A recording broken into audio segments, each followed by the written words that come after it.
What's up? It's your girl JustNurseJen, and I am at the beach because I always say #beach life. Welcome to anybody who's never seen any of my channel videos before or have never been to my channel. I know I've been kind of ghosted for a while. There's been quite a bit going on. I don't have a computer that works right now, and I'm video recording on a really broken, janky camera right now, or my phone, so things are a little harsh in the video department, but that's okay. Because today I am going to talk about what it was like to be a patient for a test called the Gastric Emptying Test. So I intentionally did not read into it. I tried to just go with the mental information. We as nurses know, and doctors, that it's not fun to have somebody come into your home area where you work and basically be a know-it-all. That's not fun. It's irritating because you're doing your job unless you're doing something really wrong. So anyway, with that disclaimer out, I want to just say, basically, I got a call after meeting with my doctor and deciding that this was something that was needed in order to get all the information before having the surgery that's coming up really soon. So one of the tests that I had to do was that gastric emptying test, and they call you, in this case it was a hospital that called me because I have to go to the radiology department, and they gave me instructions which included NPO after midnight. NPO means nothing by mouth, by the way. So nothing by mouth after midnight, nothing to eat at all. I was able to take my meds, the important ones, but that was it, with a tiny sip of water in the morning. Other than that, I checked in like you would normally do. So you go to registration, you get checked in, you do all that fun insurance stuff, you get your wristband, and then you head over to the radiology department, or the radiology suites in this case. And while I was there, verified my name and date of birth. You'll do that a lot with any surgeries, tests, procedures, especially in the hospital setting. So waited until it was my turn. When it was my turn, went in, and the radiology technician in this case was incredible. Explained everything to a T. Again, I did not act like a nurse. I didn't be a nurse. It was wonderful to hear him explain things in very easy to understand terms for somebody who may not be in the medical field.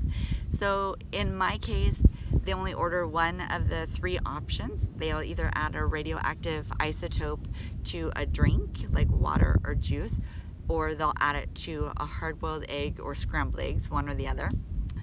Or your doctor might want both. In my case, it was just the food one. So it was my turn, went back there, and I had scrambled eggs, some toast, and I had to drink 6 to 8 ounces of regular water. Nothing was added to it.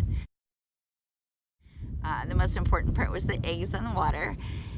He explained to me that he was adding the radioactive isotopes to the eggs, so it was mixed with some normal saline, which just basically made the eggs be a little bit salty. You don't taste the radiation or the radioactive isotopes. You don't taste them at all. So he added it to the scrambled eggs. I was given, I think, like 5 or 10 minutes to eat it, which was not a problem when you're hungry. And then he came back in and just explained that I was going to be laying on a table similar to a CAT scan, and I apologize, the wind is blowing into the mic. I don't have an external mic with me. Sorry. Yeah, so then you lay down on a table. There's a pillow behind your neck. They can give you fulcrums or pillows to go under your knees if you have back issues. And they slide you into part of a tube, but it only comes up to like right there. It doesn't even, your head doesn't even go in. And so he adjusted the monitors so I could see what was going on and see the computer screen to see what exactly was happening in my body. So you're rolled into a machine. You can talk, you can kind of move around a little bit. You're only in it for 1 minute, and then you're done. You wait 1 hour. After eating, you go back into the machine for 1 minute. Then you wait, and then at the 2nd hour mark after eating, you go back in and you wait 1 minute under the scanner. Then you're given a 2-hour break, in my case at least. 2-hour break. I was able to go do some school shopping. Poor kids going back to school, or yay parents for kids going back to school. Anyway, I was given a 2-hour break, but during that break and during all the time that you're waiting to test, basically from when you're told you're NPO, you cannot take anything by mouth. No gum, no candy, no jawbreakers, no mints. You get the point. Nothing to eat. So it's fine. It's really not that long, and you had breakfast. So I waited 2 hours, came back, did the final scan, 1 more minute, and then at the end, the radiologist will give you, or the radiology technician will give you instructions for what to expect next, which in my case was waiting for my doctor to call, which I got the call, and I have the pre-op appointment tomorrow. So I'll hear all my test results tomorrow from all the tests that I've been having. If you're on my Instagram feed, you'll see I had tests with my hematologist, and I'll get all those results. But anyway, as of right now, we know that surgery is a go. Have to have my pre-op appointment to find out when the date is and what to expect with what tests we're gonna do. But I will vlog about that, because maybe there's somebody else out there that's nervous about having surgery or going through these tests.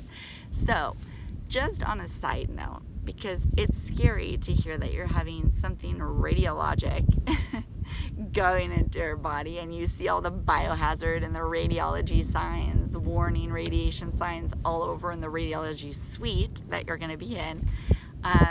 It is scary, but really the technician explained it beautifully. So the amount of radioactive isotopes that you're being given is the equivalent to being out here in the sun for about 1 hour, which is way less than what you experience on the day-to-day for most people, being around microwaves and cell phones and all the other things that emit radiation waves. So I can't say, and he can't say, that it's harmless, but in the grand scheme of things, it's not as much as you would expect from other tests that we do a lot in the hospital setting. And I'm not gonna name them off because I don't want to be sued. So just from what I was told and my experience, it was painless. It was tasteless. So in the eggs, they just added it into various parts of the eggs, and it just had a little bit of a salt taste to it. I'm very picky, very, very, very extremely picky, and I couldn't taste it, so it wasn't bad at all. And then afterwards, you just drink water, and you're monitored during the testing part of it. So at least in my case, nothing went wrong, and really you can expect that. In most cases, things should go pretty smooth, but if something were to go wrong, generally you're around other medical professionals and they could get you help right away. So I hope this helps. I hope you enjoyed my beautiful landscape behind me, and I apologize again for the mic and the wind. I'm trying to block it out. That's why I'm on this side of the video. But yeah, thanks for tuning in. If you like what you see or are interested in future videos, hit the subscribe button there, or the notification bell. I am going to be doing more videos, especially during the recovery period with whatever surgery we decide to do. I think it's really helpful to hear a nurse's perspective and a patient's perspective on different tests and procedures. So if you're interested in me reviewing something or educating you on something, please don't hesitate to hit the comments down below. I will see them and respond to them. Otherwise, have a beautiful day. Happy Labor Day. Bye.